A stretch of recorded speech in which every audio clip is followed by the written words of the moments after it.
ketika kita masuk dalam sebuah organisasi dan niatnya adalah belajar, maka dalam organisasi tersebut kita selalu melihat peluang-peluang, selalu melihat networking, jaringan-jaringan baru, kenalan-kenalan baru, dan buatlah jaringan-jaringan atau orang-orang baru itu menjadi bagian dari tempat untuk kita belajar. Percayalah bahwa apa yang kita geluti sekarang, apa yang kita tekuni sekarang, ketika kita sudah maksimal dan sudah ikhtiar, tawakal, maka tinggal tunggu hasil dan kita tuai keberhasilan kita.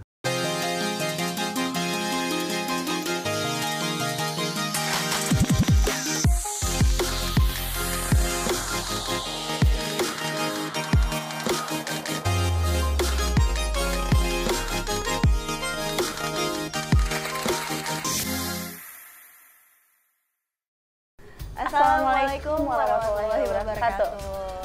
Nah, teman-teman, sobat kasih tahu, kita sekarang lagi syuting sama tamu spesial. Siapa Liana? Jangan dulu kita kasih tahu. Oh, kita kasih tahu nggak ya? Gimana? Nantilah kita seru dulu teman-teman follow IG kita.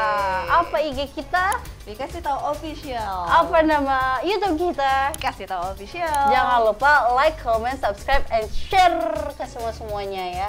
Pastinya ada TikTok juga. Oh, iya. Gitu. Dan sebelumnya ini kita akan membicarakan bisnis juga pastinya. Pengusaha keren sih. Pengusaha keren loh, siapa sih yang nggak tahu bisnisnya gitu. Coba dengar ketawanya dulu, kasih tahu gimana Jo? Ada Bang Dio, Alif, Ariana. Situ aja Bang, itu kamera kita Bang. Nah, teman-teman semuanya coba lihat sosok abang kita Halo, ini. sobat kasih tahu semuanya. Cerah banget Bang. Cerah, Cerah pinky. Yoi. Kalau kita apa ini? Biru.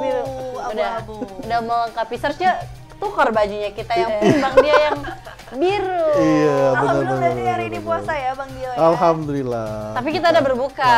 Iya. Tadi berbukanya pakai apa Bang? Pakai yang manis-manis dong, kayak kalian. Minum dulu. Aduh, boleh gak sih minum? Aduh. Oke.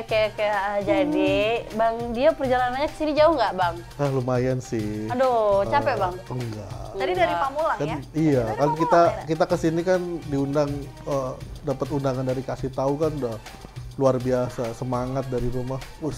Bahkan udah saya tandain alarm 3 saya nyalain. Wah, harusnya Bang Dio ada meeting Liana. Iya. Oh, seriusan Bang? Sampai jam 5 ya Bang Dio, tapi Kita spesial hadir untuk sobat kasih tahu. Asik. kasih tahu nggak ya?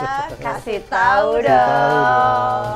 Jadi kita mau tanya dulu awal-awalnya. Iya, Bang iya, Dio, boleh dong kita kenalan ya kan?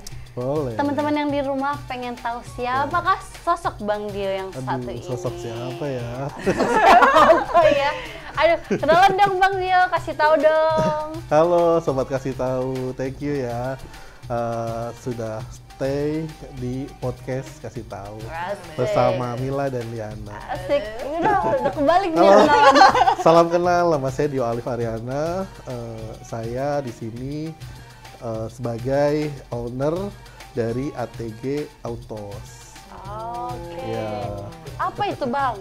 ATG Autos itu? Jadi ATG Autos adalah sebuah karya yang saya bangun dari hati. Jadi pebisnis juga segala sesuatunya bikin karya, bikin bisnis itu dari hati. Masya Allah, Gitu. seperti cinta ya Bang? Tapi bisnis itu nggak boleh baper. Kita Nggak bikin dari hati, sebuah karya itu harus dari hati, tapi jangan baper. Kenapa itu nggak boleh baper Bang? Nggak boleh, karena bisnis itu naik turun, fluktuatif. Jadi kalau baper repot, pengusaha nggak boleh baper. Nggak Kalau boleh, baper Liana. repot. Repot. Mah. Ya Bang Dio ya. Oh mungkin Iya. gini, mungkin itu sebabnya Liana tuh jomblo. Karena antara cinta dan bisnis itu sama, nggak baper. Aduh kayak mana? Kalau Liana Bang Dio dicampur aduk dia. Iya. Subscriber nih, tadi udah bilang ya hostnya jomblo. Bukan promosi. Jadi Bang Dio sekarang kesibukannya apa aja? Ya, jadi alhamdulillah kita masih diberikan kesibukan khususnya di bulan Ramadan ini ya. Bulan penuh berkah. Jadi meskipun kita setiap hari berpuasa, kemudian malamnya taraweh, tapi sebagai pengusaha tetap harus kita on fire ya, maksudnya dalam spirit berusaha, kemudian ibadah itu harus balance gitu. Jadi jadi kesibukan kali ini ya setiap hari ya biasa kita ngelola 2 unit bisnis. Yang pertama PT Sumber Utama Ternak, itu adalah perusahaan yang kita bangun bergerak di bidang ternakan. Kita ada ternak ayam, maggot, kemudian lele dan ikan nila. Jadi kemudian dari otomotif, kebetulan saya memang hobinya otomotif dari dulu. Jadi dari kecil saya suka menggambar sepeda motor, mobil gitu. Jadi suka nonton NASCAR, balap, F1, Formula One. Kemudian akhirnya melekat ke dalam diri saya pribadi, suka ngulik di otomotif gitu. Maka dari itu, selain saya juga suka otomotif, saya juga suka kebersihan. Kebersihan. Karena kebersihan adalah sebagian dari iman. Kan? Masya Allah. Nah, makanya ATG Autos ini menjadi solusi untuk teman-teman yang punya kendaraan untuk setiap hari merawat kendaraannya dengan bagian benar. Karena kendaraan itu adalah titipan, jadi jangan lupa kita harus rawat, kita harus bersihkan, kemudian kita harus jaga kualitas, sama kendaraan juga sebagai penunjang keseharian kita kan, buat mobilitas kita, apalagi di kota ya kan, hujan, debu, panas ya kan, kita harus rawat juga. Maka dari itu saya mendirikan ATG Car Wash dan Auto Detailing.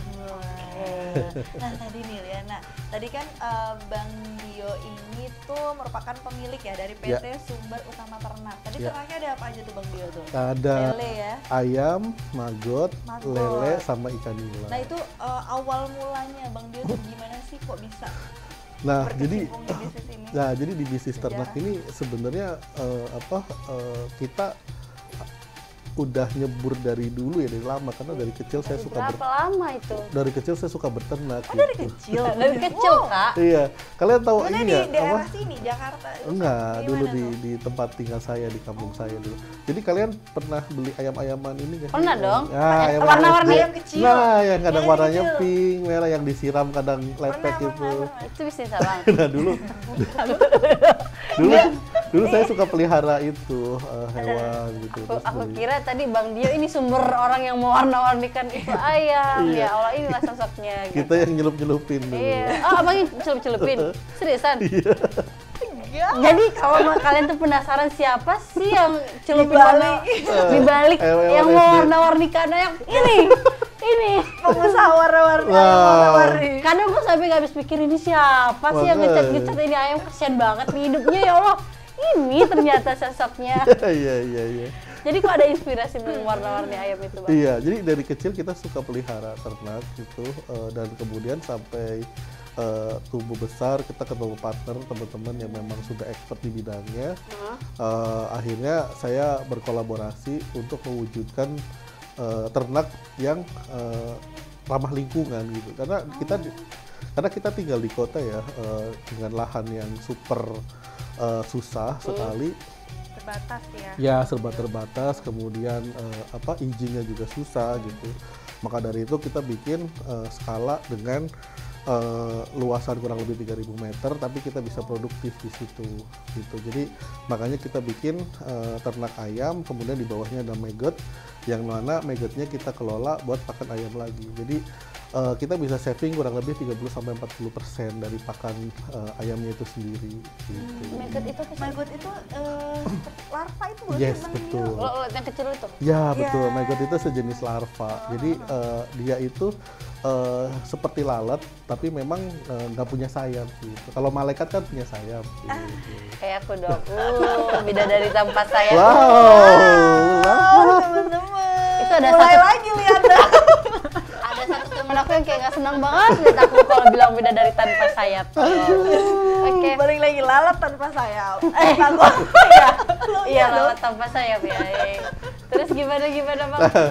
Jadi dari situ kita untuk tertarik juga karena memang ayam itu kan sumber pakan dan makanan yang paling banyak dikonsumsi di Indonesia. Ya. Mungkin sekarang jumlahnya udah berapa sehari itu mungkin orang mengonsumsi dan semua orang rata-rata makan ya. Yang mungkin kalau kayak ikan itu mungkin ada orang yang alergi atau apa gitu, atau nggak suka durinya gitu. Apalagi duri menusuk di hati ya kan. Meledak banget lagi. Lagi ya, duri banget. Terus. Jadi ternak itu adalah bagian wujud dari bagaimana kita bisa mengerti tentang kondisi sesama ya, karena hewan juga memang butuh ekstra untuk bagaimana kita bisa merawatnya gitu. Jadi dari situ kita tertarik untuk mengembangkan ini, termasuk ekspansi ke lele, maggot gitu, kemudian ekspansi ke ikan nila gitu. Jadi dari situ menjadi salah satu hobi yang menyenangkan dan tentunya cuan.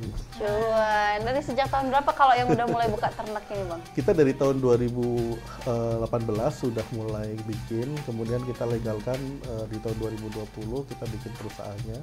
PT Sumber Utama Ternak kurang lebih udah 4 tahun ya sekarang. 4 tahun, Masya Allah. Itu di mana lahannya, Bang? Itu di Serpong. Oh, di Serpong ya, 3.000 itu tadi ya? 3.000 gitu. Ada juga satu di Serpong, satu di Dramaga Bogor. Wow, buka cabang itu? Buka cabang. Tahun berapa buka cabangnya? Itu dari 2022. 2022, Masya Allah ya, dari 2018 yang awalnya cabangnya cuma satu, mulai melegalitaskan di 2020, dan di 2022 itu udah mulai nambah cabang. Gila ya kalau memang bisnis itu, waduh cuan say, kalau asal fokus, ya kan Bang? Yes, betul. Fokus dan tekun. Jangan kalian cuma buat-buat aja, nggak kalian tekunin, nggak kalian fokusin nih kan, gitu, betul kan Bang? Iya. Betul. Oke, selanjutnya yang tadi otomotif. Oh iya. Nah, jangan cuma cerita yang itu dong, yang otomotif kayak mana Bang? Penasaran. Yang otomotif itu ya banyak sih, banyak sekali orang yang ingin ya passion atau apa yang kita sukai itu bisa menjadi sumber income kita. Itu salah satunya. Nah, di dunia kreatif juga banyak ya podcast atau youtuber yang memang passionnya itu di bidang itu otomotif ya? Dan akhirnya menjadi salah satu income buat dirinya sendiri gitu. Nah, otomotif juga salah satu bagian dari passion saya karena memang saya suka otomotif, suka modifikasi dari dulu. Kemudian suka ngelihat mobil tuh bersih gitu. Jadi saya kepikir car wash itu karena setiap pekan dulu saya tuh ngundang tukang cuci mobil yang kita panggil sehari gitu loh. Oh iya, gitu. ada. Nah, iya dulu saya panggil sehari tuh bisa cuci mobil-mobil saya, kemudian mobil saya berarti banyak ya Bang ya. Noted ya mobil. Ya lumayan lah 2 pintu, tapi belakangnya ada baknya. Enggak, itu kalau dengar kalau udah mobil saya itu banyak. Lanjut Bang, cukup. Ya, terus dari situ saya ngobrol dengan mereka bagaimana kita supaya bisa merawat mobil itu dengan bersih gitu. Nah, kita tahu diajarin cara-caranya, kemudian kita tahu formulanya, sampo, sabun apa yang cocok, sehingga saya tertarik untuk membuat satu cabang. Yang pertama itu di Bogor, di Cilengsi, di belakang Taman Buah Mekarsari. Kalau sobat kasih tahu ada yang tinggalnya di sana, nah silahkan datang. Nah dari situ saya mulai fokus di situ, kemudian dari konsep yang saya buat itu adalah bagian dari keseharian yang saya alami. Jadi dulu tuh saya marketing, jadi banyak keluar kantor ya, mungkin kantor seminggu bisa 2 kali. Jadi aktivitas kita banyak keluar. Kadang di tengah-tengah perjalanan kita lagi nyetir tiba-tiba ada agenda Zoom meeting gitu kan, kita bingung kadang mau di mana gitu, mau nepi di pohon apa menepi di mana gitu. Nah, saya sering kali untuk berhenti di tempat-tempat car wash. Karena apa? Karena saya suka selesai Zoom meeting, kemudian pas kebetulan mobil kotor dan kalian Zoom meeting itu ya. Makanya konsep itu yang saya terapkan di sana. Jadi ketika pengunjung itu mempunyai kesibukan, kemudian duduk bisa sambil kerja, ruangan AC, kemudian bisa sambil pesan kopi, kemudian keluar mobil udah bersih. Buat orang-orang yang suka otomotif itu kayak suka banget gitu. Jadi satu pekerjaan selesai semua satu tempat gitu. Tapi gini Bang, Abang kan tertarik karena suka ya, karena hobi gitu ya. Tapi kenapa Abang berani memutuskan ingin membuka bisnis tersebut? Karena nggak semua orang yang hobi, ya hobi otomotif itu pengen buka bisnis tersebut gitu. Ya, jadi itu juga sesuatunya untuk riset ya. Selama kita buka juga nggak asal buka aja. Jadi ketika saya tekuni, kemudian tentunya pencarian lokasi juga lama, kurang lebih 3 bulan saya baru. Ya, saya punya rumusnya namanya HSL, hasil survei lapangan, atau rumusnya visibility study. Kalau teman-teman mau minta Excel-nya nanti saya ada. Nah, jadi faktor-faktor pendukung dalam menentukan lokasi, titik-titik lokasi bisnis itu banyak faktornya. Salah satunya faktor keramaian, kemudian tingkat kantong-kantong perumahan, apakah residensial, apakah lokasinya captive market gitu. Nah, sehingga kita bisa menentukan mana lokasi yang prime untuk kita buka usaha tersebut gitu. Jadi kita riset dulu. Jadi dari suka, kemudian kita ngulik, riset, sambil cari tahu dan ketemu polanya sehingga kita bisa berani untuk buka di situ. Untuk instalasinya kan cukup banyak ya, alat-alat yang nanti kita bangun dari lahan kosong, gedungnya, kemudian desainnya, kemudian pola pengaturan keluar masuknya gitu. Kemudian apakah di sini terjangkau titik wifi dan sebagainya gitu. Karena konotasi orang kan biasanya car wash itu jorok, kumuh gitu. Kemudian kadang mungkin keluarga juga udah bapak aja yang ke sana gitu. Ya istrinya nggak ikut, anaknya nggak ikut. Tapi di ATG Car Wash itu anaknya ikut, ibunya ikut, anaknya bisa main game bareng karena wifi-nya kenceng gitu. Duduknya di sofa. Nah, itu bisa jadi sarana rekreasi buat sekitar gitu. Nah, itulah yang menjadi kepuasan ini, pola seperti ini atau konsep seperti inilah yang sangat ramah dan kita bisa sosialisasi dengan pengunjung setiap hari. Penasaran tau nggak sih? Iya. Harus boleh nggak main nanti? Oh, boleh dong. Boleh.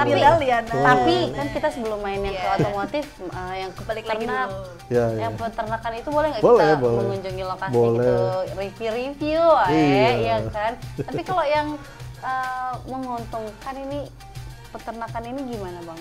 Kira-kira omsetnya, gambaran omsetnya? Kalau sebenarnya, kalau peternak ini sebenarnya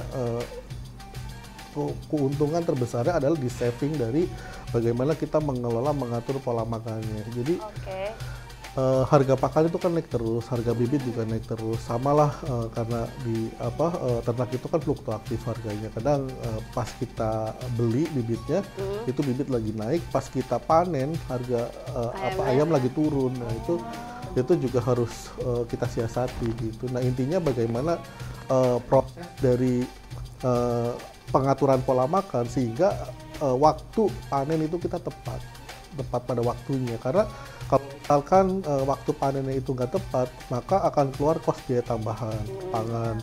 Kemudian dari bobot berat misalkan standarnya 1,6, 1,5, 1,7 ternyata bobotnya belum di atas segitu. Akhirnya kita belum panen. Sehingga mundurnya. Jadi kalau bicara bagaimana profitnya untuk ternak ya balik lagi ke tingkat edukasi atau tingkat ketelitian dari manajemen kita untuk mengatur pola itu.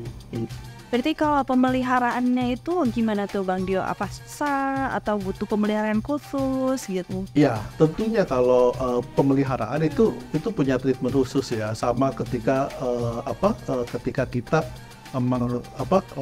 mengedukasi tentang bagaimana pola-pola karakter ternak tersebut.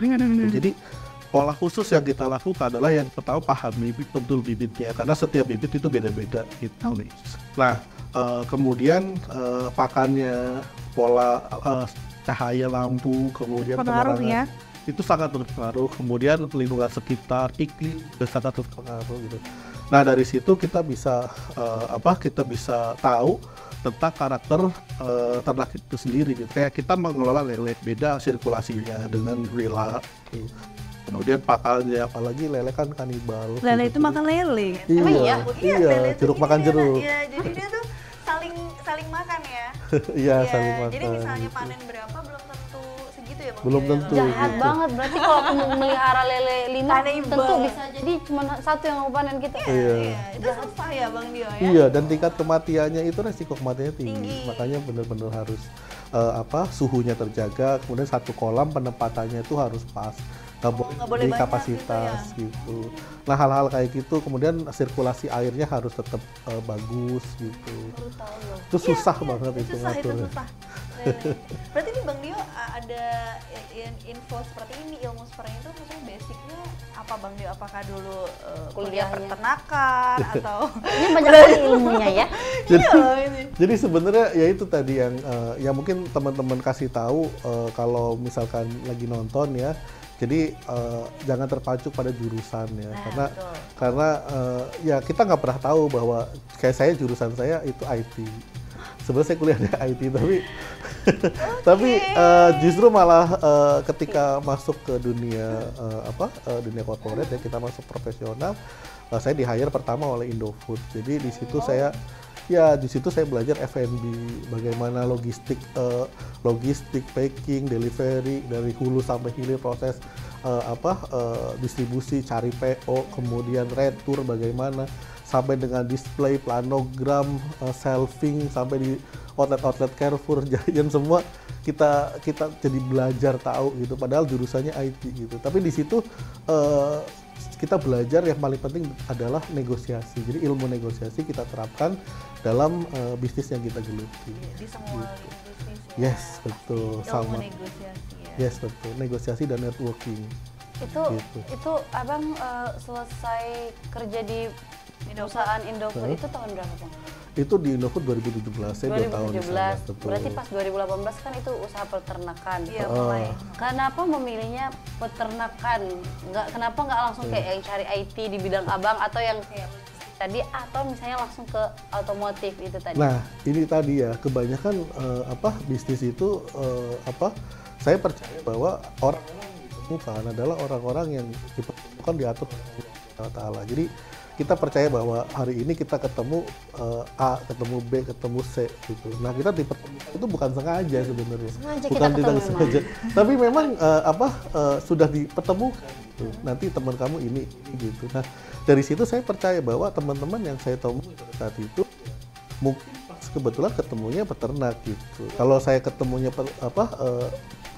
tambang, di bidang konstruksi, di bidang apa, mungkin saya juga bisa beda lagi gitu. Jadi iya, jadi saya percaya bahwa ketika kita ngalir menjalani proses tersebut gitu dan sabar gitu. Kadang juga saya lihat banyak sekarang pengusaha yang pengennya kelihatan saya langsung jadi pengusaha apa gitu, yang gede gitu. Padahal kan gitu ya, iya, padahal kan sebenarnya enak tuh mulai dari kecil. Jadi nah, jadi jatuhnya tuh nggak terlalu sakit gitu. Kalau jatuh Nggak terlalu sakit. yang Jatuh cinta sakit. Karena semua merasa ya, maksudnya semua pasti tahu bahwa lika-liku di bidang usaha pasti ada jatuh bangunnya gitu. Karena nggak semua lah, saya rasakan mungkin Bill Gates, kemudian Elon Musk pun mungkin merasakan kegagalan gitu di dunia bisnis gitu. Saya pun pernah merasakan kegagalan seperti itu. ceritakan yang di ternak dulu. Kayaknya penasaran karena bisnis ternak ini tuh kayaknya untuk kegagalannya itu rentan nggak sih Bang? Rentan, sangat rentan. Saya pernah kegagalan itu dari lele itu pernah 60% tingkat kematian. Jadi saya beli 30.000, itu yang panen hanya sekitar 12.000. Itu rugi banyak dan pakannya. Abang nangis nggak? Ya. Kan ibaratnya kalau aku kan pencinta binatang itu kan lihat hewan mati tuh nangis dah. Sedih Iya. karena rugi. Harusnya Karena rugi apa karena Nangis sih lelenya enggak ya Bang mati? Dio ya, nangis sih. Sebenarnya sedihnya karena rugi sih. Rugi bukan karena lelenya mati ya? Liana tuh kalau kucing dikit-dikit nangis dia Bang Iya, Dio. Beda. iya makanya. Kan ada yang kayak kasus ayam kebakar itu berapa puluh ribu itu. Iya betul. Iya. Pasti karena setiap pengusaha itu kan ya memang ujiannya seperti itu, ujiannya rugi, harus siap rugi, siap nggak untung, siap bangkrut, siap jatuh, siap apa gitu. Semua pasti saya yakin bahwa semua pasti pernah merasakan hal itu. Karena itu bagian dari proses kan gitu. Nikmatnya berwirausaha ya seperti itu gitu. Jatuh, bangun lagi, jatuh, bangun lagi gitu. Tapi dari kerugian yang terjadi waktu 12.000 itu yang panen, ada kayak aduh kayaknya ini nggak cocok nih bisnis ini yang gue jalanin, atau gimana nih ngelanjutinnya gitu. Jadi kadang ada juga yang merasakan, ada juga saya pernah bisnis di kargo ya di bidang ekspedisi. Saya waktu itu beli 2 truk booking box buat pengantaran produk-produk noodle dari sebuah perusahaan. Itu dari usia saya 23 tahun saya udah main itu truk, dan itu membuat saya udahlah kayak saya nggak bisa main itu lagi. Jadi ada yang memang kita merasakan seperti itu. Kadang ada juga yang memang ini sih bisa kita siasati ke depannya gitu. Jadi harus kita evaluasi, karena gini, bagaimanapun juga dalam sebuah kita nggak boleh mengandalkan satu orang atau 2 orang di dalam bisnis tersebut. Karena ketika 1 atau 2 orang itu pergi meninggalkan kita, maka kita nggak bisa ngapa-ngapain gitu. Sehingga kita harus stop. Tapi kalau kita basicnya itu ngerti tentang bisnis itu, mau karyawan kita resign atau gimana, kita bisa pegang kendali gitu. Kayak kita sebuah kapal lah ibaratnya, sebuah kapal itu kita nahkodanya gitu. Nah, ketika kita mempunyai kapal-kapal lain atau kantong-kantong bisnis lain, kan kita nggak stay nahkodai terus kan, karena kita percayakan orang gitu. Tapi kalau misalkan orang itu berkhianat atau nggak amanah, akhirnya kan kapal itu terombang-ambing gitu, karena nahkodanya bermasalah gitu. Ketika kita pegang kendali lagi, kita jadi tahu, oh ini udah sangat nyasar nih, kayaknya kita udah nggak bisa terusin perjalanan ini gitu. Nah, baru kita bisa bilang stop. Tapi kalau misalkan kayaknya saya masih bisa nih nyetir ini nih gitu, ini paling bocor-bocor dikit, saya tambal-tambal, kemudian laju kapal itu mulus jalan lagi ke depan. Tapi gitu. Kalau misalnya ngerasa di salah satu bisnis kita tuh kayak ada yang nggak cocok nih, apakah misalnya kalau lagi buntu banget boleh istirahat atau langsung lanjut, atau butuh gimana gitu Bang? Kalau buntu banget ya kita sebenarnya gini ya, karena basically kalau saya kan memang ketika merasakan hal seperti itu ya kita selalu punya rumah untuk pulang, yaitu keluarga kita. Jadi ketika menemui masalah-masalah yang sulit mungkin terkait dengan keputusan, terkait dengan problematika dalam bisnis kita, ya kita selalu diskusi dengan keluarga kita gitu. Nah, bagaimana untuk kedepannya kita selalu sharing, kemudian dengan teman-teman kita, sahabat-sahabat kita yang sama-sama di dunia bisnis gitu.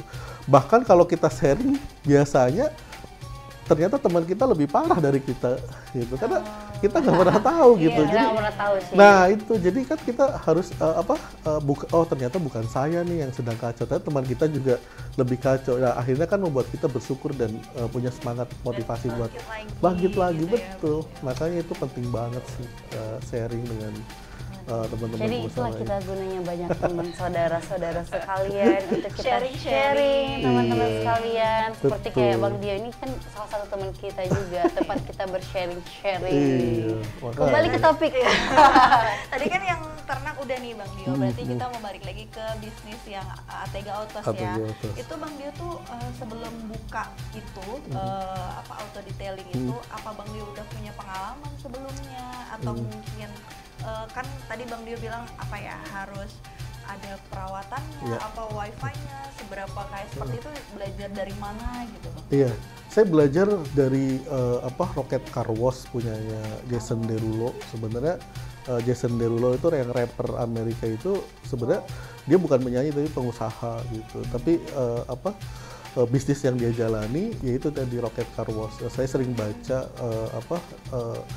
baca, kemudian dengan konsep polanya dia, dengan konsep member dan lain sebagainya, dengan memperbanyak cabang di setiap titik-titik yang ada, itu membuat konsumen tuh notice bahwa oh di sini ada, di sini ada, di sini ada. Branding ya. Nah betul, sehingga itu menjadikan brand kita itu semakin kuat. Nah dari situ saya termotivasi untuk buka cabang kembali dan alhamdulillah sampai dengan sekarang. Berapa cabang? Alhamdulillah udah ada 5 cabang. Gitu. Di mana aja itu Bang Dio? Yang pertama ada di Bogor, Cilengsi. Yang kedua ada di Cinere, Bukit Barisan. Yang ketiga ada di Ciputat, yang keempat ada di Ciledug, kemudian yang kelima ada di Depok. Nama IG-nya apa Bang? Nama IG-nya ategaautos.id. Oke, nanti ada di sini. Pokoknya kalau yang daerah-daerah tertentu yang disebut dengan Bang Dio boleh berkunjung. Yes, betul. Atau kalau mau hubungin Bang Dio boleh lah di IG-nya ya. Apa IG-nya Bang? Boleh, IG-nya di Dio Alif Ariana. Mau sharing-sharing bisa lah Bang Dio ya. Bang Dio ini orangnya promo banget. Kalau car wash ini ada robotiknya nggak sih Bang Dio? Kalau kita sebenarnya robotik itu menyesuaikan tempat ya, gitu. Karena nah teman-teman dari Sobat Kasih Tahu juga harus melihat nih. Jadi harus ketika mau mulai bisnis atau sekarang sudah menjalani bisnis ya, kita harus punya insting analisa. Jadi analisa lingkungan itu paling penting gitu. Nah terkait dengan robotik itu kan sebenarnya implementasi titiknya itu harus sesuai dengan karakter orang-orang tersebut. Contoh misalkan di daerah-daerah sibuk, kemudian daerah-daerah gitu gitu pemukiman mungkin real estate atau high class ya, yang orang mungkin time is money gitu, waktu adalah uang, jadi segala sesuatu harus cepet satset. Iya. Ya betul, tapi kalau misalkan di lingkungan yang mungkin residensial masih dalam hunian yang memang umum ya, perumahan-perumahan umum pada umumnya, ya sebenarnya nggak terlalu perlu sih, karena orang cenderung santai weekend mungkin main sama anaknya atau melihat sambil ngopi sambil ngeliatin kendaraannya gitu. Itu juga seni dari memiliki seni dari merawat kendaraan gitu ya. Saya lihat kadang saya lihat juga waktu detailing itu kadang orangnya ngeliatin langsung nih titik-titiknya ini gitu. Iya betul dan dari situlah kita bisa interaksi dengan mereka gitu terkait dengan handle compliance gitu, kemudian dengan owner terjun langsung itu menjadikan pemilik kendaraan atau customer lebih suka gitu. Bahkan ada beberapa customer yang ketika diskusi dengan saya akhirnya jadi pelanggan tetap gitu. Berarti itu untuk orang-orang yang kerja di situ berarti orang yang sudah profesional ya? Pelatihan atau bagaimana itu? Iya, jadi kalau nah ini teman-teman kalau mau coba di bisnis car wash atau auto detailing, ini turnovernya sangat tinggi. Jadi saya kasih tahu ya.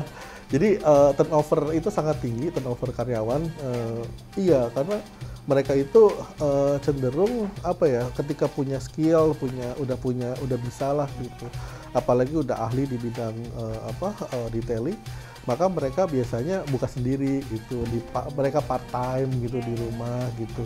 Nah maka dari itu kita harus siapkan regenerasi ya. Jadi kalau saya terapkan pola ini yang senior nanti punya asisten. Nah kalau asisten itu kita ajarin training supaya skillnya minimal sama lah gitu. Jadi ketika yang senior senior keluar, maka yang asisten naik. Ilmunya tetap turun-temurun nih kayak. Makanya kita juga harus punya modul ya, modul tentang pelatihan tersebut. Jadi ketika kita buka di daerah manapun, modul kita terapkan, kemudian training 2 minggu 1 bulan itu udah bisa langsung ditinggal gitu. Dari ATG tadi apa aja tadi Bang? Produknya Bang boleh di. Dari ATG itu ada ATG car wash, kemudian auto detailing, body repair, ada aksesoris, ada film, ada kemudian ada auto detailing. Itu semua tuh Abang punya brand sendiri nggak dari produk-produk sendiri? Itu yang nanti kita akan rencanakan ya. Jadi kita masih riset juga terkait dengan karena itu kan bahan kimia ya. Jadi izinnya juga harus ini dan lain sebagainya. Ngurus izinnya ya? Nah iya. Jadi ketika kita sudah sekarang posisinya masih riset. Jadi nanti ketika udah rilis ya target kita memang harus punya brand sendiri, baik dari brand semir, brand untuk sampo, kemudian brand ambasadornya nanti.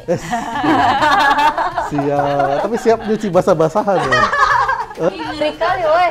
Cuci basah-basah. Iya bener itu, ide bagus Liana.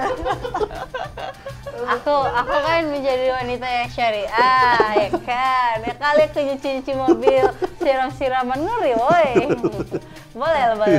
Taruh aja produknya di sini ya kan. Ya enggak? Ya.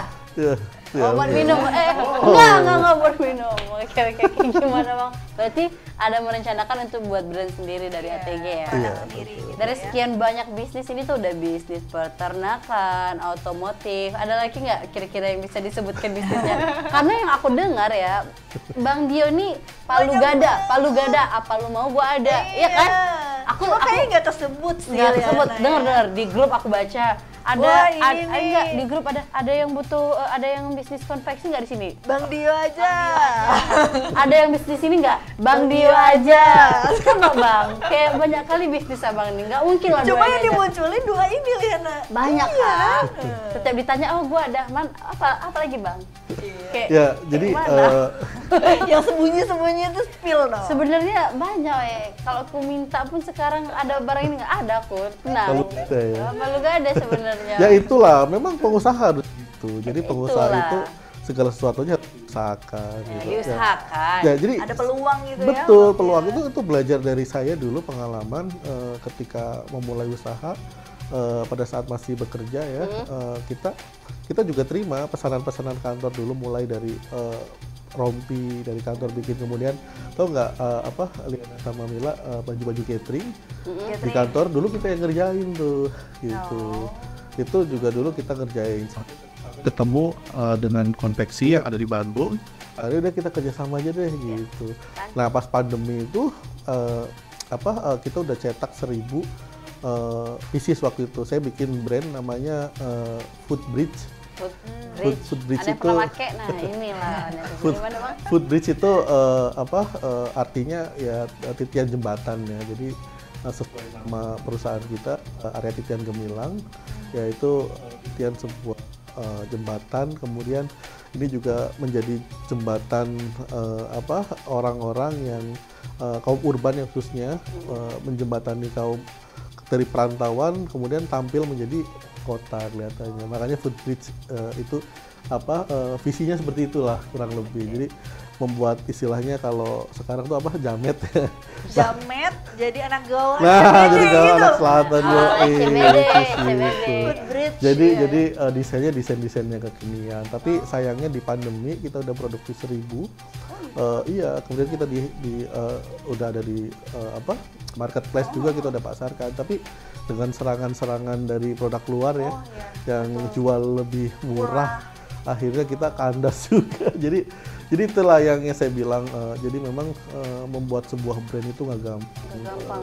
Tapi produknya sekarang masih ada? Produk masih ada, kebetulan jumlahku masih ada. Berapa ribu lagi Bang? Ya? Dari 1000 itu berapa lagi? 300. Ya kita obrol nggak sih? Bawa aja barangnya Bang, kita pakai kan. Jadi itu yang saya bilang, kayaknya ini nggak bisa diteruskan. Jadi kita harus punya analisa bahwa mencoba sesuatu hal yang baru itu boleh. Memang kita juga harus melihat peluangnya. Karena pada saat itu peluangnya bagus, tiba-tiba dihantam pandemi ya kita nggak pernah tahu.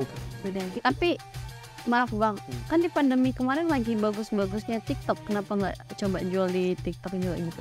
Iya, kita sudah jual di TikTok juga, tapi memang dari produksinya kita udah mahal. Gitu. Karena gini, di dalam bisnis konveksi kan itu main volume ya. Iya, jadi, betul. ketika kita produksi lebih banyak, maka harga lebih murah. Nah, kita kalahnya di situ. Jadi produksinya kita kecil sehingga cost produksinya mahal, sehingga harga kita bersaing dengan yang produksinya mungkin skala pabrik gitu.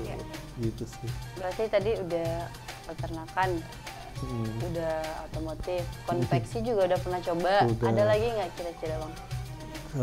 So far kayaknya belum sih, tapi mungkin dalam waktu dekat ya kita ingin coba di F&B kali ya. Karena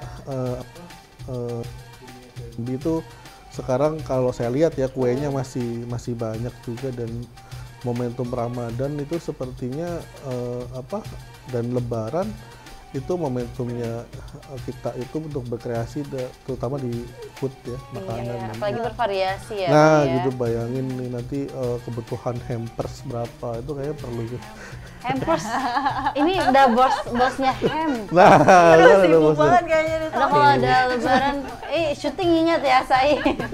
Ya kalau lebaran tuh hampers banyak. Iya, Iya, banyak betul. Karena budaya Indonesia itu budaya yang sangat bagus, makanya pengusaha-pengusaha kita bisa tumbuh karena memang sebagian dari dari market culture kita kan. Iya. Kita nggak pernah tahu kalau misalkan budaya kita nih saat ini budaya baju lebaran itu bagus karena dengan punya budaya seperti itu maka pengusaha-pengusaha fashion hijab itu udah launching Ramadan tuh pasti udah edisi Ramadan. Bajunya Ramadan. Nah, betul. Udah beli untuk baju lebaran Baju lebaran aduh piti. Iya. Aduh piti. Maka ditambah ya budaya silaturahim, kunjungi yang muda mengunjungi yang lebih tua gitu dengan membawa bingkisan itu kan merupakan dari perputaran ekonomi juga. Masya Allah. Nah, ini kan Bang Dio tadi banyak banget nih Liana bisnisnya. Nah, itu caranya Bang Dio mengatur keuangan gimana sih Bang Dio? Nah, ini penting nih teman-teman Supaya untuk bisnisnya tetap berkembang gitu. Betul, financial planner, kemudian pengaturan keuangan, pola pengaturan keuangan usaha agar kita bisa lihat mana profit, mana mana omset ya. Iya, Ini kebanyakan orang campur nih antara omset dengan net profit. Kadang itu omset orang taunya udah net profit sehingga belanja lagi bingung gitu. Nah, kalau di kita itu kita selalu menerapkan dengan sistematis karena kita sudah alhamdulillah ATG Car Wash itu sudah menggunakan sistem sehingga terkontrol semuanya dan kita menggunakan payment itu dengan satu rekening saja sehingga transaksi kita itu sudah ngitung ke satu rekening. Yeah. Untuk untuk car wash itu satu rekening, kemudian detailing itu ada rekening lagi, untuk body repair ada rekening lagi, untuk aksesoris ada rekening. Jadi semua itu kita bisa tahu ini pemasukan dari mana, ini pemasukan dari mana. Nah, hal-hal seperti itulah yang membuat kita tahu ini cabang ini surplus sekian, cabang ini sekian, cabang ini sekian, sehingga pola pengaturan keuangannya itu bisa kita tersentralisasi di pusat sehingga kita bisa tahu mana yang ini tanggal sekian gajian, ini tanggal sekian gajian, ini tanggal sekian pengeluaran ini pembelian ini. Jadi sekarang udah banyak ya buat teman-teman yang bisnis, sekarang udah banyak aplikasi-aplikasi yang membantu kita ya di dunia bisnis. Ada beberapa brand dan itu biayanya juga nggak terlalu mahal. Kita pakai itu. Jadi untuk pola keuangan kita pakai itu, untuk pencatatannya, neraca keuangan segala macam. Nah, kemudian untuk pengaturan dan manajemen gitu sih. Berarti dia kalau sistematis itu apalagi kayak dipisahkan yang mana car wash, yang mana detailing itu, jadi kita tahu ya Bang ya di setiap satu daerah itu mana nih yang lebih laku gitu. Iya. Betul, kelihatan mana lebih laku dan cenderung konsumen itu menggunakan pembayaran apa gitu. Kalau di kota-kota biasanya cenderung menggunakan QR, transaksi QR yang paling banyak ya. Kemudian BIT kalau misalkan di kota-kota. Nah, kemudian kalau yang cash itu sistemnya daily-nya mereka setor ke tunai itu. Nah, jadi nggak harus ke bank setiap hari, harus tahu tunai itu kan. Bagaimanapun juga pertukaran uang itu harus masuk ke server, karena nggak boleh dipegang sama karyawan. Betul, jadi kalau yang sudah sistematis itu berarti ibaratnya sudah autopilot. Iya kan? Iya, sebenarnya ini banyak orang yang bilang perusahaan autopilot. Nah, sebenarnya kalau menurut saya perusahaan itu nggak bisa autopilot karena gini. Gitu. Bagaimanapun juga bisnis itu perlu sentuhan ownernya gitu, nggak bisa ditinggal begitu aja gitu. Karena gini, ya mungkin secara ditinggal 1 bulan 2 bulan masih bisa lah, tapi kalau dibiarkan gitu terus ya yang dipercaya sehingga sistem itu udah berjalan ya mungkin agak berat sih, karena banyak juga ya saya lihat usaha-usaha yang memang mungkin Liana Sakabila kuliner contohnya ya. Ini dulu waktu yang pegang bapaknya, bakso ini enak nih Iya, gitu. betul, Kemudian betul. nah kemudian turun ke anaknya gitu. Udah kurang aja. Nah itu kan apakah itu bisa disebut autopilot gitu. Ya makanya perlu sentuhan-sentuhan dan perlu kreativitas dan inovasi gitu. Apalagi dulu ada tempat sebuah brand F&B yang sangat besar ya, dan sekarang kena disruption sih karena muncul brand-brand baru gitu. Nah padahal kan itu dulu kampanye autopilot gitu. Nah gitu. Jadi nggak bisa. Susah untuk autopilot itu susah gitu. Bisa sih bisa, tapi susah gitu. Karena beberapa brand minimarket itu saya lihat yang merah biru itu udah autopilot. Jadi so far yang saya tahu sistem autopilot itu dari 2 brand. Gitu. Franchise-nya benar-benar autopilot dan sistemnya luar biasa sih kalau menurut saya. Berarti kita simpulkan untuk bisnis autopilot itu susah. Kalau bisa, walaupun bisa, direkomendasi jangan ya. Karena bisnis itu butuh sentuhan si owner gitu. Betul. Kalau buat bisnis tapi nggak kita kunjungin sama sekali itu kan kita nggak tahu itu. Tiba-tiba tahu problemnya ya. 4 bulan kemudian aja kita kunjungin utang sekian mampus dulu. Iya kan Bang? Iya benar. Itu dia. Nah makanya. Jangan ya. Makanya benar, saya aja setiap hari meskipun kunjungan saya jadwal gitu, tapi kan pantau CCTV setiap hari kita cek juga gitu, karena dengan adanya teknologi itu memudahkan kita untuk ya nggak harus setiap hari standby gitu, tapi minimal ya kita pantau gitu, nggak dipantau. Boleh sedikit nggak? Ini penasaran ya sedikit nih Bang. Abang ini kan sosok pemimpin lah di perusahaan Abang, apalagi perusahaannya itu ada 2 dan di peternakan ada cabang, di otomotif juga banyak cabangnya. Abang ini boleh nggak sih Abang menggambarkan diri Abang itu sebagai sosok pemimpin dalam bisnis itu yang seperti apa? Kok bisa nih anak-anaknya pada betah nih sama Abang gitu. Apa sih kuncinya? Kadang kan kita sebagai pembisnis ada yang suka apa sih lu ini suka marah-marah gitu. Kalau Abang nih sosok yang seperti apa sih? Iya. Nah, kalau saya belajar dan banyak mendengar sih. Kalau nggak semua leader itu harus kita yang berbicara. Kadang leader juga harus mendengar aspirasi gitu. Ini repot kalau leader nggak mau mendengar gitu. Bahwasanya bagaimanapun juga kita sebagai owner ya tentunya yang setiap hari bersentuhan adalah karyawan kita gitu. Tim kita lah yang mengerti tentang kondisi perusahaan kita seperti apa gitu. Nah maka dari itu dengan kita mendengar insight masukan dari mereka, tentunya yang bagus-bagus ya ketika kita bisa laksanakan ya kita improve gitu. Nah itulah yang menjadikan teman-teman tuh dari karyawan-karyawan saya atau dari tim ATG itu betah gitu. Karena apa? Karena ide-ide mereka didengar, kemudian mereka juga merasa dihargai gitu.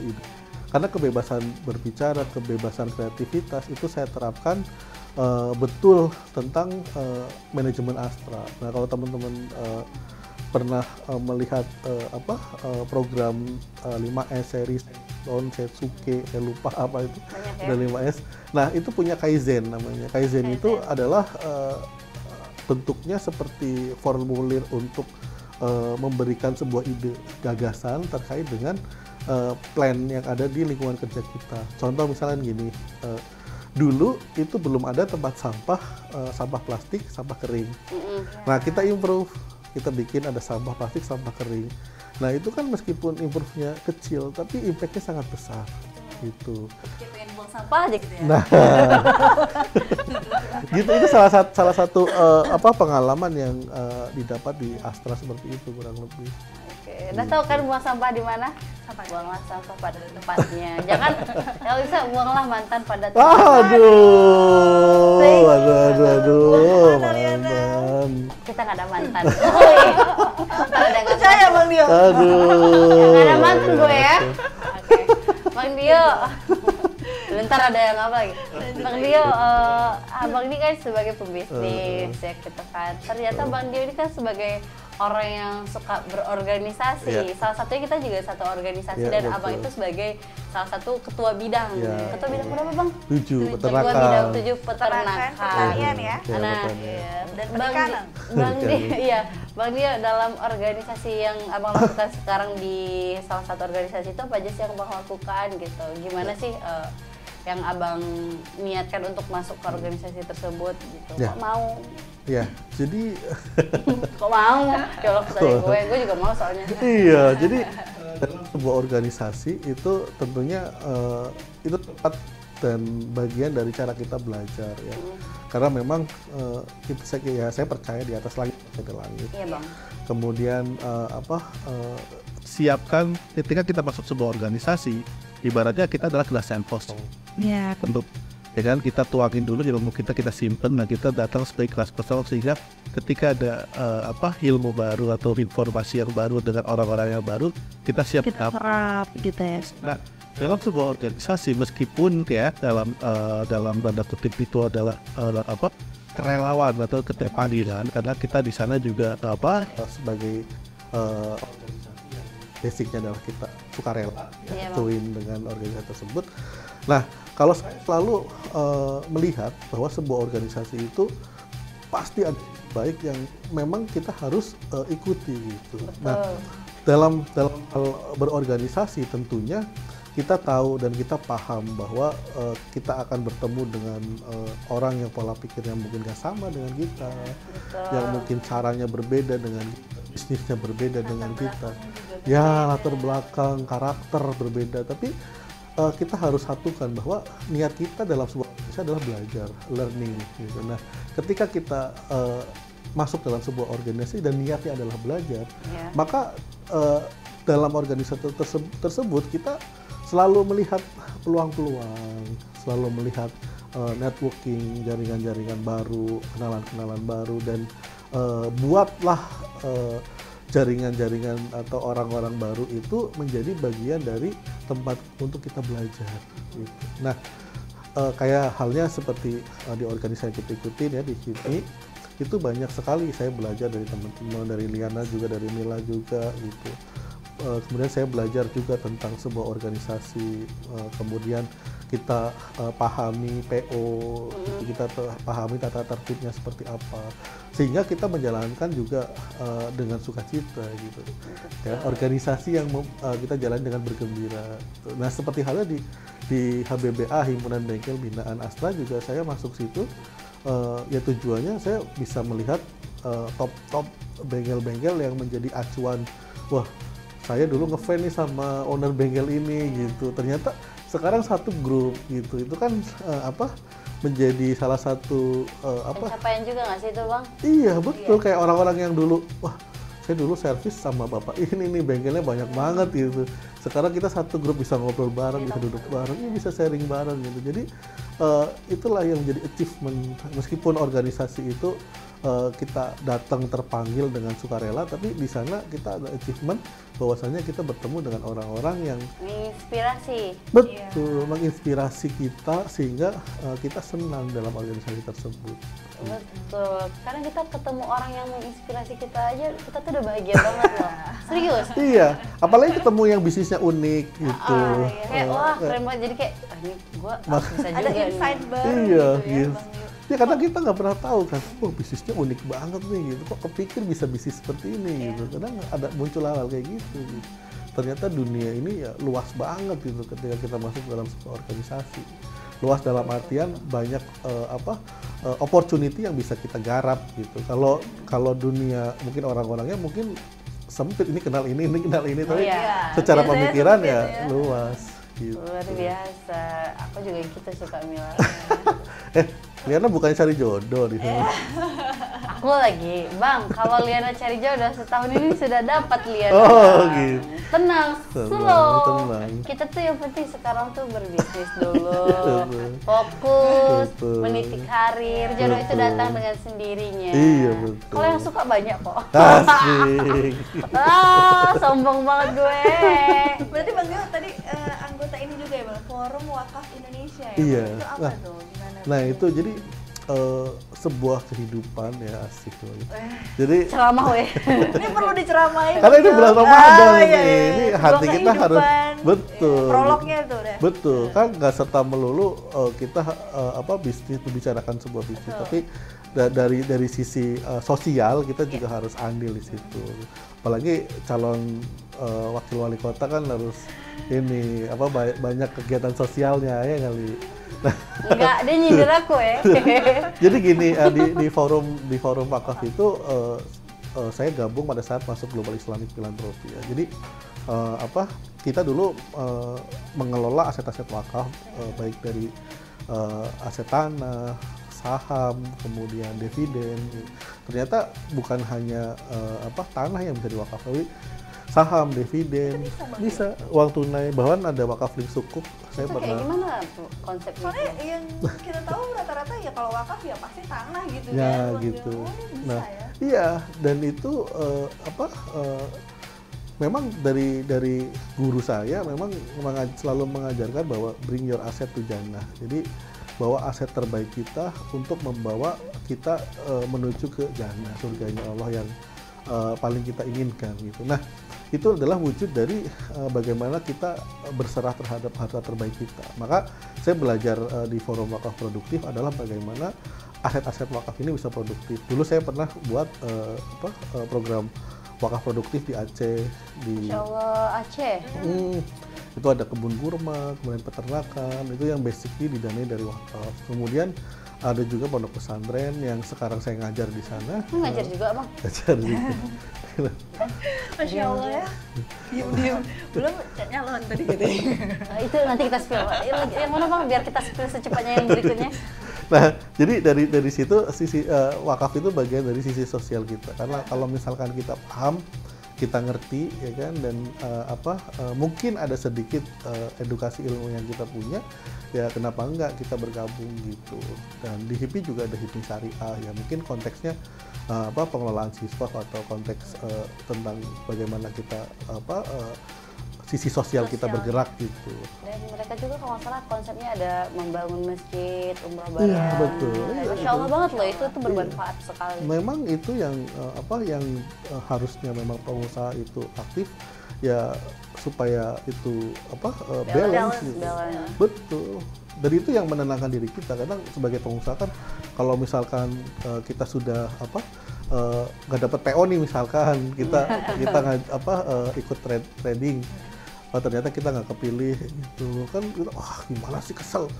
Alhamdulillah kita marahin anak buah, gimana sih ini gitu. Seharusnya ya kita sendiri introspeksi gitu. Kalau misalnya ternyata ya mungkin kita belum siap gitu, ya banyak hal-hal itu. Sama saya juga di ATG banyak hal-hal yang mungkin kayak misalnya customer nggak jadi, ya itu adalah bagian dari dinamika dan seninya bisnisnya di situ. Oke, tadi sempat jadi dosen dan aku dengar tadi ya, kita kan sebelum ini dimulai kita ice breaking dulu tadi. Terus ada dengar kayak mencalonkan diri gitu, bang. Katanya, ada niat nggak?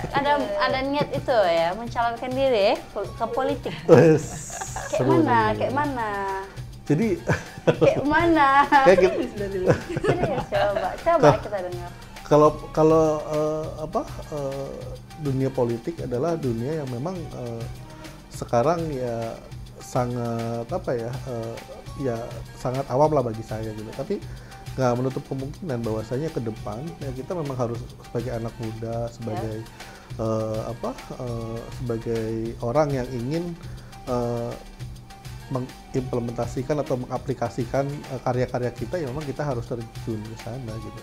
Karena dengan kita terjun, maka ya tentunya akan banyak ide-ide yang gagasan-gagasan kita yang nantinya akan kita implementasikan dan realisasi gitu. Kadang kita pengen juga itu punya ide gitu, tentang mempercantik tatanan kota atau tapi program-program. Ya betul gitu. Bagaimana cara ambil peran dalam hal tersebut ya. Salah satunya masuk ke dunia politik. Dan sekarang politik udah bukan hal yang tabu ya, karena banyak juga anak-anak muda yang ini salah satunya nih Bang. Iya, karena betul. Ya makanya saya bilang politik adalah jembatan untuk kita berekspresi gitu. Jadi jangan dilihat dari segala sesuatu, wah politik mumet segala macam, enggak sih sebenarnya. Segala sesuatu kalau kita belajar ya, maka pasti ada hal yang memang kita pelajari dan kita baik di sana. Gitu. Luar biasa, keren ya, banyak banget ini yang kita dapatkan. Ini lah kalau punya basic dosen, kalau ngobrol tuh memang pasti ilmunya tuh bertubi-tubi tambah terus ilmu kita. Legging semua. Kalian juga kalau ngobrol sama Bang Dio ini penasaran terus. Buat next episode-nya nih. Boleh nggak? Serius? Politik. Tapi kalau enaknya kita ke rumah Bang Dio. Iya. Enggak, kalau aku mau cuci mobil sih. Cuci mobil. Oh, jadi kita bawa kamera nih ke rumah Bang Dio boleh? Iya, boleh. Apalagi ini kan momentumnya mau mudik nih. Oh iya. Orang Indonesia kan kalau mudik mobil harus bagus. Pamer. Iya. Bersih loh. Harus dilengkapin aksesorisnya. Ini yang namanya lampuku kan ya Bang Dio ya. Iya. Agak ini nggak enak nih. Oke, lanjut lagi. Jadi untuk ini boleh dong Bang Dio, ini kita setelah banyak ngobrol-ngobrol, teman-teman yang di rumah pengen dengar closing statement Bang Dio. Ya. Kata-kata yang memotivasi buat teman-teman semua ya, Masya muda Allah. ya. Luar biasa sekali Bang Dio ini. Jadi kalau buat sobat-sobat teman kasih tahu ya, untuk yang mau mulai berbisnis atau sekarang sudah jalan bisnis, yang pertama adalah bagaimana kita bisa paham betul tentang apa yang kita kerjakan saat ini. Gitu. Jadi untuk teman-teman yang kita kerjakan saat ini, ketika kita sudah menjalani, kemudian kita sudah ikhtiar, kalau misalkan belum menghasilkan atau belum maksimal, ya sebaiknya itu tadi saya terapkan, lakukan evaluasi, kemudian apakah ketika kita sudah lakukan evaluasi apakah tepat atau tidak tepat. Banyak juga yang kadang produk kita udah bagus tapi marketnya belum tepat. Ada juga yang belum punya produk tapi masih bingung nih mau cari apa yang mau saya jual gitu. Nah, itu mulai dari diri kita sendiri. Memang kita harus banyak ngobrol dengan diri sendiri gitu, dengan karakter kita, dengan pemahaman kita bahwa apa sih yang saya bisa gitu. Nah, lakukan, gak usah langsung besar-besar. Kita mulai dari kecil aja. Mulai dari yang sederhana gitu. Misalkan teman-teman mau mulai bisnis skala 50 juta, 100 juta ya, mulai dari start dari situ. Nah, yang pertama adalah tentukan pilihan. Kemudian yang kedua, maksimalkan peluang. Yang ketiga adalah manajemen. Yang keempat adalah strategi pemasaran. Karena bisnis itu nggak seperti halnya zaman dulu ya.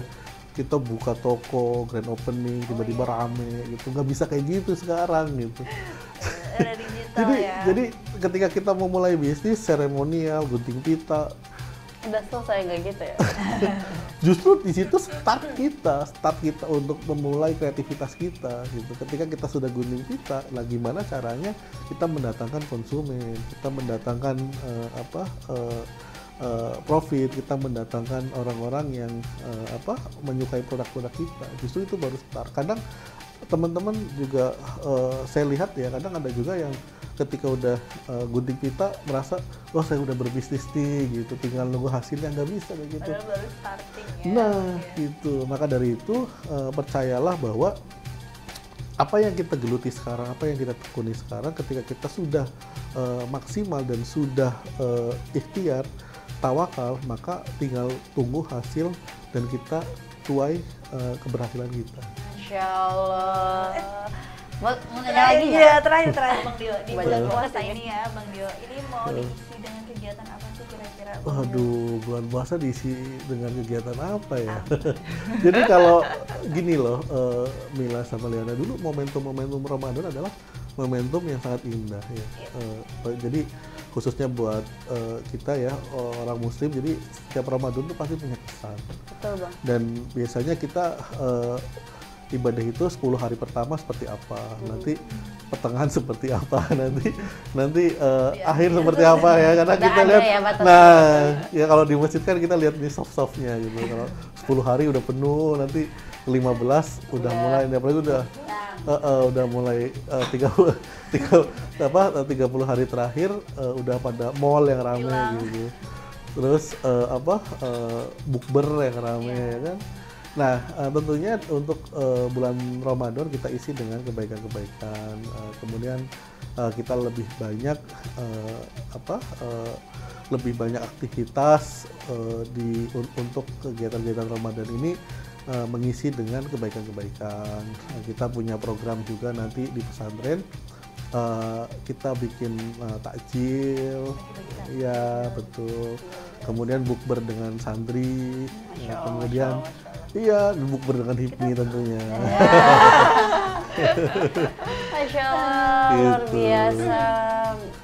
Kayaknya memang ngobrol kita hari ini nggak cukup untuk satu episode. Nggak kerasa ya, udah satu jam ini. Emang ya? Udah sejam, Masya Allah. Ya Allah. Aku ya banyak sebenarnya yang pengen Liana tanya lagi Bang, karena tuh sama sih. Ilmu bisnisnya ini tuh luar biasa banget Kak Mila. Jadi kayak jadi nambah terus nih ilmunya, Tapi teman-teman nggak perlu khawatir karena kita next time bakal insya Allah undang Bang Dio lagi, boleh ya Bang Dio ya? Atau kita yang ke lokasi Bang Dio boleh iya dong. Kasih tahu on the spot. Kasih tahu on the spot. Nah ada masukan nih kan, kasih tahu on the spot. Mari teman-teman. Ya maksudnya teman-teman kita akan datang ya insya Allah ya, nggak janji insya Allah kita akan datang, tapi teman-teman jangan lupa juga follow Instagram Bang Dio, apa Bang Dio? Dio Alif Aryana. Dan bisnisnya apa aja? tgautos.id. Masya Allah, dan jangan lupa juga follow Instagram Kasih Tahu Official dan subscribe, komen, like, dan share YouTube kita yaitu Dikasih Tahu Official. Oke. Thank you teman-teman semuanya. Thank you Liana Mila, thank you so much. Masya Allah udah mau diundang. Seneng banget. Sayang. Lebaran dulu lah. Oke, lebaran dulu kita, lebaran dulu. Bang, minum dulu Bang. Oke. See you teman-teman. See you, kasih tahu. Kasih tahu. Bye. Assalamualaikum warahmatullahi wabarakatuh.